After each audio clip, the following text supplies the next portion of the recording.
2-2 akhirnya kita tidak terlalu didikte oleh Thailand di final leg kedua. Bung Gita Suwondo, pengamatan lu dimulai dari hukuman pemerintah Singapura terhadap 4 pemain kita. Ada apa sebenarnya? Nah, sebenarnya kalau dilihat dari sisi apa ya, dari sisi keteledoran, iya ada keteledoran dari kita. Kenapa kita harus 4 pemain sampai melanggar bubble? Karena kalau kita mengacu ke kejuaraan yang lain di cabang olahraga yang lain, yaitu di Bali, keseluruhan pemain yang main di Bali dalam 3 turnamen selama lebih kurang 3 minggu mereka sama sekali tidak ada yang melanggar yang namanya bubble. Karena itu peraturan yang sudah dibuat. Melanggar berarti mereka harus pergi dari turnamen itu kalau ukurannya bulu tangkis. Tapi ini kan ukurannya adalah tidak boleh bermain. Dan kalau dibilang ini pemain muda, kadang-kadang teledor. Salah satu yang melakukan pelanggaran itu namanya Igbo Nevo, umurnya 36 tahun. Jadi nggak bisa dibilang tua, nggak bisa dibilang muda. Tapi terlepas apapun, mungkin yang agak aneh adalah itu kejadian di tanggal 23 Desember. Mereka tanggal 25 dan tanggal 29 sudah boleh main. Dan ini balik-balik lagi. Jadi kayak kasus yang meragukan, kayak Elkan Bagot waktu itu ya. Satu pesawat dengan orang yang terkena COVID, tapi dia sudah bisa bermain lawan Laos, dia tidak boleh bermain melawan Vietnam. Jadi seperti ada ya, jadi faktor suzon, jadi ada aja jadinya berpikir seperti itu gitu. Tapi terlepas apapun ya itu keteledoran dari kita karena 4 pemain. Dan kalau melihat formasi yang ditampilkan tadi kan dengan tidak adanya Rizky Ridho yang tadinya kita diperkirakan akan gampang dijebol oleh Thailand, ternyata enggak, inisiatif kita ambil duluan, enggak seperti leg pertama di mana kita digempur duluan, kemudian kita jadi bingung mau bertahan atau menyerang, tapi tadi kita benar-benar dengan formasi 4-2-3-1 dan berhasil dengan sangat baik sebenarnya ya, terutama di babak pertama dengan kita leading duluan di menit ke-7. Sebelum kita masuk ke lapangan sepak bola, ngomongin pertandingan final, menurut lu dengan karakter pelatih Shin Tae-yong, kalau dipertahankan terus sampai Desember 2023, pemain-pemain yang melanggar aturan bubble ini bakal masih dipercaya nggak sama Shin Tae-yong? Keras ya? Ya, keras. Mungkin ini yang menarik yang harus dilihat seberapa keras Shin Tae-yong, karena kalau Igbo Nevo gue yakin dalam masa waktu ke depan untuk beberapa saat tidak akan dipakai lagi. Dia pun toh hanya sebagai pemain cadangan ya. Tapi Rizky Dwi, terutama Rizky Ridho yang bermain sebagai pemain inti dan kemungkinan juga masih bisa bermain nanti ya di SEA Games dan juga di Under 23. Ya kalau itu jadi menarik sekali dilihat seberapa keras Shin Tae-yong. Sepertinya dia tidak akan lagi memanggil pemain-pemain itu kalau melihat kalau melihat bagaimana kerasnya Shin Tae-yong dalam menerapkan prinsip-prinsipnya selama ini. Gitu. Tapi kejadiannya tanggal 23 padahal sebenarnya. Kalau sudah ketahuan oleh Shin Tae-yong tanggal 23 para pemain ini keluar, mungkin tanggal 29 nggak main kali ya. Ya, bisa jadi nggak main. Dan itu juga agak aneh ya, perlu waktu lebih dari seminggu ya. Perlu waktu ya, lebih dari seminggu, ya, 8 hari untuk pemerintah Singapura memutuskan untuk tidak boleh menggunakan para pemain tersebut. Nah, memang sih kalau dilihat hanya Rizky Ridho yang benar-benar ini ya pemain inti yang selalu ada di starting line up-nya Shin Tae-yong ya, apalagi dengan pola 5-4-1. Tapi yang lainnya kan pemain cadangan. Elkan juga kan di beberapa pertandingan dimainkan di babak kedua ya. Jadi kalau gue bilang sih sebenarnya tidak bisa menjadi alasan kalau kita tadi tidak bisa mengimbangi Thailand dengan tidak ada pemain-pemain itu. Tapi ternyata kita bisa kan mengimbangi Thailand tanpa pemain-pemain tersebut. Iya. Dan bahkan lebih kepada aspek non teknis yang akan gue tunggu dari Shin Tae-yong sih. Bagaimana dia sebagai pelatih mungkin kecewa kali ya. Bikin sangat kecewa mungkin ya. Tapi dari satu sisi sebenarnya dengan dia tidak pakai beberapa pemain, mainnya jadi agak lepas ya kalau gue bilang ya. Kalau kita lihat kan, gue lihat tuh Shin Tae-yong pada saat kita ketinggalan lawan Singapura, kita disamakan kedudukan lawan Singapura, bahkan melawan Malaysia dalam posisi kita unggul pun Elkan Bagot tuh selalu masuk di babak kedua. Elkan Bagot pada saat berhadapan dengan lawan-lawan yang punya speed, dikasih bola daerah dia berantakan. Itu juga kenapa dia berantakan lawan Thailand ya. Dan gue bilang tidak dengan fungsinya sebagai seorang center back dia tidak membantu pertahanan tim. Dengan tidak adanya dia praktis tadi sebenarnya cukup solid ya belakang kita. Tapi memang lawannya Thailand ya, harus diakui bahwa dengan pengalaman pemain-pemain Thailand sulit bagi kita untuk bertahan selama 90 menit untuk tidak kebobolan. Intinya kan tadi itu kita 90 menit harus tidak kebobolan dan berusaha memasukkan 4 gol gitu. Iya. Dan tidak mudah untuk memasukkan 4 gol tanpa kebobolan, karena kalau kita keluar menyerang ya di belakang, gue lihat ini kalau kita bicara masuk ke aspek permainan ya Git, setiap kita diserang sisi kiri sisi kanan selalu ada lubang di tengah yang betul. Kayaknya Thailand udah tahu banget tuh, serang kiri kanan nanti passing lagi, track lagi di tengah, kenapa ada lubang yang diciptakan oleh pemain-pemain Thailand dan tidak diantisipasi oleh gelandang-gelandang bertahan kita. Pengamatan gue. Kalau lu?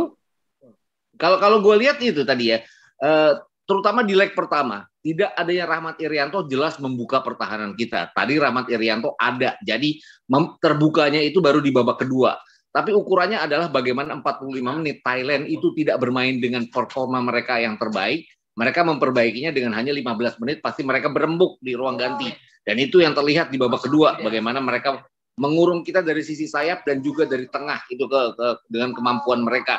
Dan yang juga harus diingat adalah logikanya sih seperti ini aja ya. Sebuah tim yang sampai 7 pertandingan hanya kemasukan 1 gol, sulit juga berharap akan dimasukkan 4 gol di pertandingan terakhir di mana mereka sudah sangat menentukan. Dan mereka masukin 16 gol. Jadi rasa-rasanya cuma mimpi ya kalau mengharapkan kita tadi clean sheet ya, dengan kita pertahanan kita kan dalam 7 pertandingan 5 diantaranya kita selalu kemasukan. Iya. Tadi lu nyebut kamar ganti, perubahan dari babak pertama ke babak kedua Thailand. Ada yang datang ke kamar ganti nggak ya? Maksudnya kamar ganti gimana nih? Pelatih Thailand sih itu Alex Polking masuk ke kamar ganti, bikin perubahan, maksudnya begitu. Tidak, perubahan itu kan caranya adalah gini. Gimana mereka yang tertekan oleh Indonesia jadi bisa lebih bebas dari tekanan Indonesia. Artinya 45 menit pertama itu kan perebutan bola selalu dimenangkan oleh pemain kita. Ya, tapi di babak kedua itu 50-50 ya. Bahkan kalau kita lihat di 15 menit pertengahan babak kedua itu semuanya milik Thailand sepertinya. Kita baru mengimbangi setelah kita kembali ketinggalan 1-2, kita baru lebih menekan. Mungkin dengan dengan all out kita, dengan nothing tulus juga kita lebih menekan Thailand jadinya karena kita harus menyamakan kedudukan. Tapi pada saat kita mempertahankan keunggulan 1-0 itu jelas Thailand di babak kedua itu sangat menguasai jalannya pertandingan. Beda banget dengan Thailand di babak pertama. Kalau gue tanya, kan si Ricky menjadi man of the match ya di final leg kedua ini. Tapi pemain yang membuat lo tersenyum di final leg kedua ini siapa? Gue harus bilang salah satunya adalah babak pertama ya ukurannya. Babak pertama itu gue harus bilang bahwa Rahmat Irianto yang membuat kita nyaman sekali ya. Berkali-kali dia memotong serangan Thailand, berkali-kali juga dia memulai alur serangan terlebih dahulu. Tapi kalau ukurannya di babak kedua, gue lebih lihat bahwa performa itu agak berubah. Witan juga mulai menunjukkan kemampuannya. Mungkin yang paling agak mengkhawatirkan dan terus akan mengkhawatirkan adalah posisi nomor 9 kita ya, yang sampai sekarang belum ada yang pas untuk mengisi posisi tersebut. Itu yang gue pikir akan menjadi PR-nya Sintayong ke depannya. Kalau tim nasional kita pengen bicara lebih dari sekedar masuk final ya, artinya harus juara dan segala macamnya. Kalau gue minta pendapat lu soal Egy, ketika Egy memain, dia di posisinya Witan kan? Kanan. Ya, betul. Nah, apakah ini akan mengganggu determinasi Witan yang kita lihat sebelum Egy datang? Witan luar biasa kan? Makanya gue nyebut Witan Militan. Luar biasa. Tapi begitu dia agak ke tengah, di belakang Dedik, gue nggak ngeliat Witan yang kemarin. Ya, posisi yang mungkin ini ya, Witan nggak biasa di posisi tersebut ya. Dan Witan kan Witan kan lebih banyak dengan kecepatannya. Itu keunggulan kita ya pada saat kita mencoba menyamakan kedudukan lawan Singapura. Bahkan kalau kita lihat babak kedua melawan Thailand di leg pertama kan berkali-kali Witan lepas, tapi nggak ada kawan yang bisa mengambil umpan-umpannya. Jadi kalau gue pikir memang agak berubah dengan Witan bermain di belakang striker. Jadi samping Dedik juga tidak menampilkan penampilan yang bisa membuat Witan leluasa memberikan umpan-umpan kepada dia. Dan agak ada sedikit alur bola yang tidak jalan pada saat Egy dimainkan menggantikan Witan. Kalau gue boleh berandai-andai, kan ini kan tadi pada saat kita masuk kick off di babak pertama kan kita sudah ketinggalan 0-4. gue juga agak heran kenapa Dedik yang dimainkan. Tadinya gue berpikir bahwa Egy itu akan menjadi false nine, artinya Witan tetap akan ada di sana. Terus Irfan di kiri dan ada false nine yang diisi oleh Egy, tapi ternyata enggak gitu. Dan tetap dengan Dedik. Dedik juga agak melambatkan kecepatan serangan ya. Sehingga praktis kalau kita lihat gol pertama kan dua gol kita lebih karena blundernya kiper ya sebenarnya ya, blunder pertahanan, blunder kiper, terutama gol pertama dengan penjaga gawang Thailand itu tidak cekatan untuk menangkap bola, dan bukan sekali itu saja, lebih ketidakagilitasnya dia untuk mengamankan gawangnya, itu yang membuat keuntungan kita. Tapi kita juga tidak dapat menampilkan permainan cepat seperti halnya yang kita tampilkan pada saat melawan Malaysia, melawan Singapura, dengan permainan cepat dari sayap kita terus menerus seperti itu kita nggak dapat masih. Mungkin kiper mereka ya si Rawak itu 37 tahun mungkin udah merasa nyaman dengan 4-0 di leg pertama, jadi mainnya kayaknya lebih santai. Ya, betul.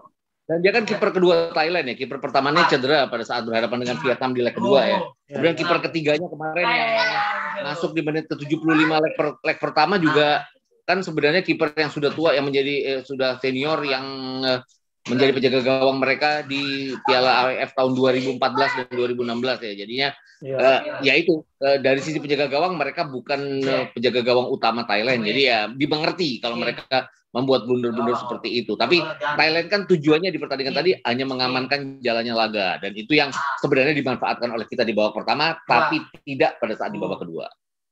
Iya, di setelah pertandingan si Alex Polking memang bilang begitu. Mereka tertekan di leg kedua, tapi konstruksi yang mereka ciptakan di leg pertama itu sudah cukup bagi mereka untuk menyelesaikan final leg kedua. Dan itu sebuah tactical game yang harus kita akui kematangan pemain-pemain senior mereka ya, dibandingkan pemain muda kita. Ya, intinya adalah gini, waktu di babak pertama kita kan dengan pola 5-4-1, jadi niatnya bertahan. Sukses melawan Vietnam kan 5-4-1 itu, tapi dimentahkan oleh gol cepat dari Thailand. Bayangin 2 menit, 2 peluang, 1 diantaranya jadi gol dari kesalahan pemain belakang kita. Ada 1 save-nya Nadeo. Itu tadi yang juga dilakukan oleh kita ya. Kesalahan pertahanan Thailand kita hukum dengan gol cepat. Tapi Thailand terus berubah. Mereka lebih mengamankan jalannya laga. Memang tertekan, tapi nggak membuat kita punya peluang di samping 1 shot on target yang jadi gol tadi. Beda dengan Thailand, pada saat mereka menekan kita, berbagai macam shot on target itu mereka dapatkan. Itu kelebihannya Thailand dari kita. Jadi dengan berat hati terpaksa gue harus memuji Thailand. Memang dari sisi pengalaman mereka ada di atas kita ya. Dan gak ada salahnya muji. Berbuat kesalahan itu di tim muda ya bisa saja terjadi, dan kita tidak punya pemain yang bisa memimpin pada saat kita tertinggal. Kita kan kapten kita juga baru berusia 22 tahun dan sebagainya macamnya. Ya. Itu yang gue pikir salah satu kekurangan dari kita. Walaupun tim ini layak dipertahankan apapun. Oh iya. Nah itu, gue mau masuk ke tema itu. Tim ini tim muda. Ada AFF U23 Februari, ada SEA Games di Vietnam, AFF di Kamboja, Vietnam menjadi tuan rumah SEA Games bulan Mei.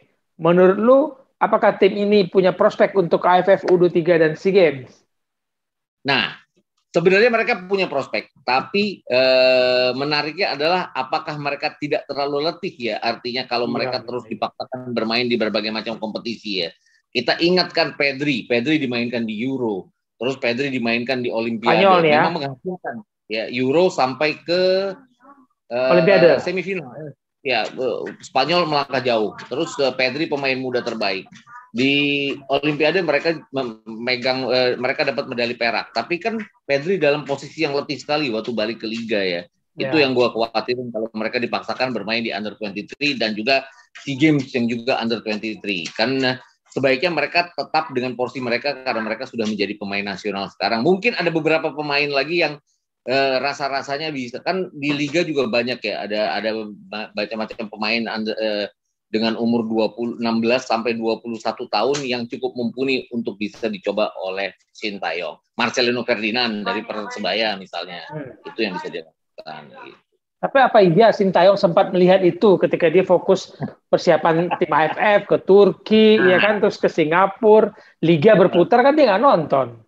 Nggak nonton, itu harus scout yang lihat ya. Kalau gue lihat ya sebenarnya dari sisi liga, oke.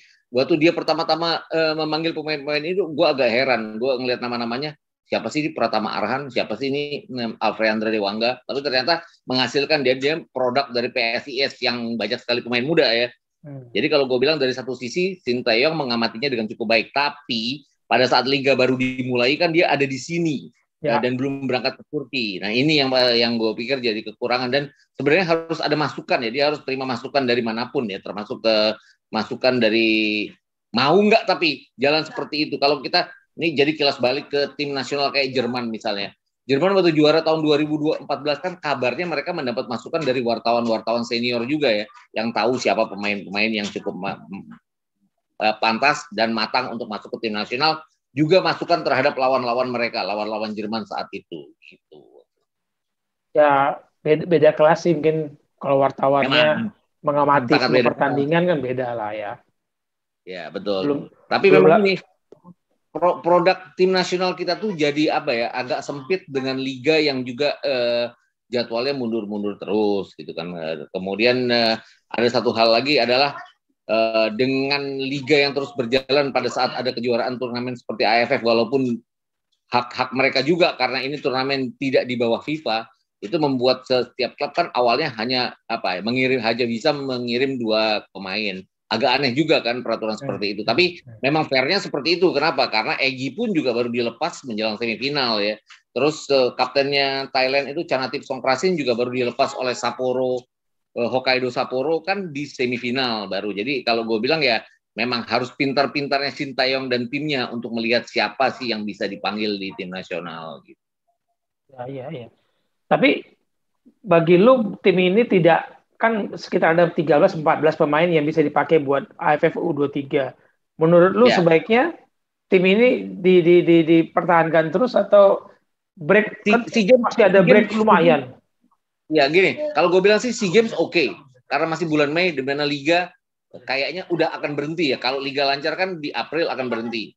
SEA Games oke, tapi AFF bukannya kecepatan ya, di bulan Februari tanggal 4 sampai 18 praktis hanya 1 bulan. Ini bahkan gue dengar ini adalah akan mundurnya liga beberapa hari karena menunggu pemain-pemain ini pulang dan dikarantina. Karena kan sekarang peraturan karantina pemerintah 9 hari ya, terutama Persebaya. Persebaya kan pasti akan kehilangan 4 pemain dan mereka harus berhadapan dengan Bali United di sisa putaran sisa week ke-17 yang akan dimulai tanggal 5 nanti. Ada wacana bahwa ini akan diundurkan ke tanggal 9, tapi nggak tahu apakah akan jadi atau enggak gitu loh. Tapi ya info per 1 Januari nih bahwa ada kemungkinan. Ya, ada kemungkinan. Jadi kan tadinya mulai 5 Januari, 2 pertandingan, sisa dari week 17. Bali United lawan Persebaya, terus Tira Persikabo lawan Arema. Arema tidak masalah, Bali United juga nggak masalah karena Kadek Agung dan Yabestroni kan cadangan biasanya di Bali United ya. Nadeo bisa digantikan oleh Wawan Hendrawan. Tapi Persebaya yang pasti akan berkeberatan. Kenapa? Karena 4 pemainnya itu kan inti. Hernando Ari di gawang, terus Rahmat Irianto, Ricky Kambuaya, dan Rizky Rido. Semuanya kan ini pemain inti. Jadi itu yang membuat mereka kayaknya punya hak untuk menunda laga. Dan ini yang membuat liga berhenti. Mudah-mudahan liga berhenti di bulan April selesai. Menunggu musim berikutnya kan ada SEA Games. Kalau gue lihat pemain-pemain ini bisa-bisa aja dibayangkan di SEA Games. Atau bagi 2 lah ya. Tapi balik-balik lagi. Targetnya apa? Kalau targetnya hanya untuk menjadi juara kan ya mau nggak mau harus dipanggil. Tapi kalau targetnya untuk untuk mendapatkan tim nasional yang kuat di masa depannya, ya layak aja beberapa pemain dipanggil, pemain yang lain juga dipanggil. Nanti untuk SEA Games dipanggil lagi pemain-pemain yang sebagian pemain yang sudah ada ini ditambah dengan pemain-pemain yang lain. Karena itu kan semuanya underage competition kan jadinya. Berarti belum tentu semua pemain yang bisa tampil di AFF U23 ini akan membela tim nasional ya di Kamboja di Piala AFF ya. Karena kepentingan klub tadi ya. Yang pasti kan kayak senior-senior tidak kan. Dan klub juga rasa-rasanya punya hak karena Februari itu masih memulai lagi pertandingan dan ini balik-balik lagi AFF bukan FIFA. Artinya mereka berhak aja cuma merilis 2 pemain. Nah, itu yang selalu menjadi kendala antara klub versus country. Kalau di Eropa, klub versus country-nya adalah kelambatan mereka pulang pada saat mereka memperkuat negara. Kalau yang di sini adalah ketidakinginan klub untuk melepas pemain dan ini karena dengan dalih ini bukan turnamen FIFA. Itu aja. Ya itu masih berputar sampai situlah gitu. Git, pertanyaan terakhir. Yes. Lu pribadi melihat Sintayong akan seperti apa dan menurut lu harapan lu seberapa lama yang lu harapkan Sintayong ada di tim nasional? Kalau gue bilang rasa-rasanya tetap dengan melihat apa ya, progres yang dia lakukan sampai dengan Piala Dunia Under-20 di mana kita jadi tuan rumah dan pasti jadi salah satu peserta. Tapi ini kan pelatih yang kalau gue lihat gini, waktu dia datang awal-awal tim nasional kan lagi berantakan banget, tapi dia perbaiki. Hasilnya tersingkir, tapi kan kita tetap tersingkir di kualifikasi Piala Dunia, tapi kita sempat tahan imbang Thailand 2-2 di United Emirates Arab. Terus waktu itu mainnya rada-rada bola panjang, tapi kan sekarang benar-benar main seperti khasnya Indonesia. Enggak main indah kayak Luis Milla, tapi dengan main dengan kecepatan, dengan kemampuan fisik, bermain bola-bola pendek.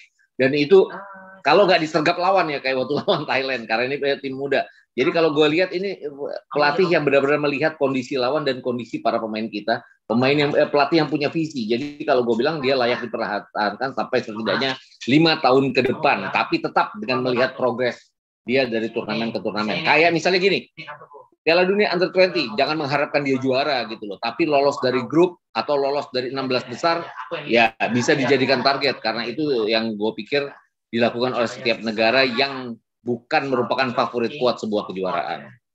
Bukan negara budaya sepak bola prestasi ya. Kalau kita kan budaya sepak bola, kita lebih kepada yang hiburan. Belum bicara prestasi di jenjang internasional. Ya, bahkan Rusia aja waktu jadi tuan rumah Piala Dunia Senior tahun 2018 kan mereka hanya mentargetkan masuk ke 16 besar dan itu terjadi. Mereka kan masuk ke 16 besar. Jadi target itu terpenuhi ya dengan melihat kondisi mereka, ya kekuatan mereka tidak seperti kekuatan negara-negara sepak bola prestasi lainnya.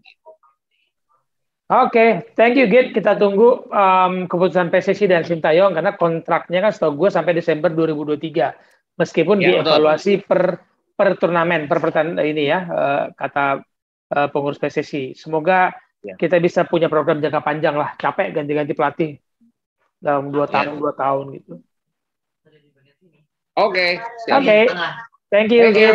Thank you semua di bincang-bincang di What It West. Silakan di like, di share. Yang belum subscribe, ayo buruan subscribe tuh. Gita Suwondo udah subscribe semuanya. Bye.